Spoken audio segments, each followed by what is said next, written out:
Nah, selanjutnya kita akan mempelajari bab 13 tentang more about exception.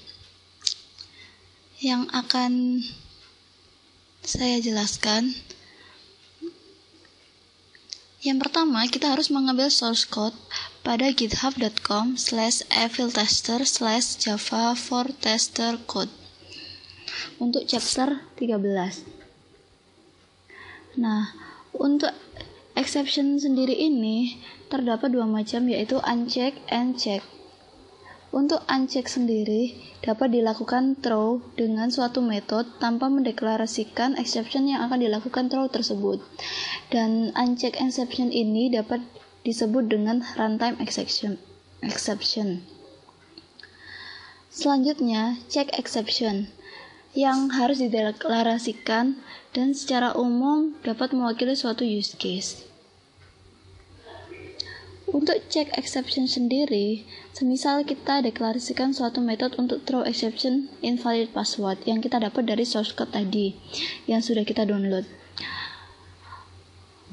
Untuk metode ini akan ada dua kemungkinan, yaitu kita ignore atau kita handling dengan default constructor. Nah, yang pertama dilakukan ignore. Cara untuk ignore-nya yaitu dideklarasikan metode untuk throw exception.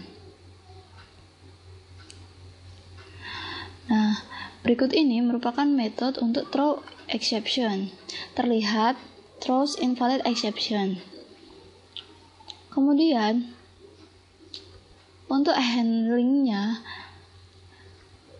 seperti jika terdapat konstruktor tersebut this username and password, maka dapat dipastikan kita tidak dapat melakukan try catch.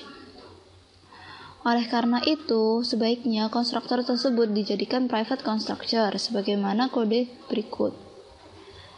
Jelas terlihat di sini terdapat konstruktor user tersebut dijadikan private user. Selanjutnya, kita harus memastikan bahwa tidak akan dilakukan penanganan exception invalid password untuk hardcore password saat tidak digunakan konstruktor, sebagaimana kode berikut.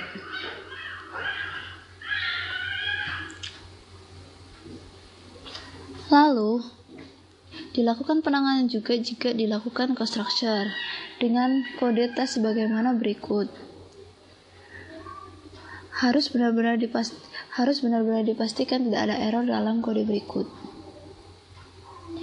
Nah, selanjutnya kita belajar apakah perbedaan antara exception, error, dan throwable. Dalam manual Java biasanya terdapat kata never catch a Java error. Hal ini dimaksudkan supaya kita tidak mendapati throwable, karena throwable merupakan akar dari error dan exception.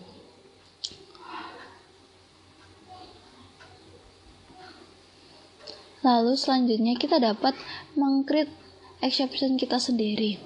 Nah, seperti yang kita tahu tadinya terdapat beberapa